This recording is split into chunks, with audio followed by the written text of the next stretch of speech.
তো hello guys, আসসালামু আলাইকুম। তো আপনারা সারা বাল্লা আছেন আর আমি তোমাদের ভাই বাল্লা আছি। আর দেখতে পাঠায় মানে বর্তমানে আইসলাম ক্যাঙ্গেরি কইয়া জায়গা একটা SBM লেআউট কইয়া একটা জায়গা।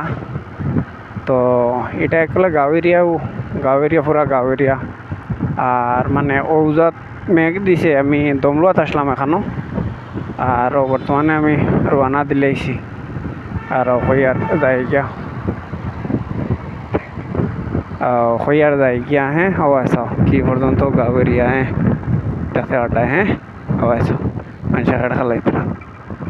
আর খুব মজার জায়গা, ক্রিকেটের জায়গা। এটা জায়গা নিজেও মিস করি আর আওয়াজও মানুষের কাটা খেলতে। আর দেখিয়া খুব বেশি ভালো লাগছে। আর হয়তো ভিডিও বানাইলেই আর ওটা লাগিয়ে গেলাম ভিডিও বানানি দেখাই তুমি তাই দেখতে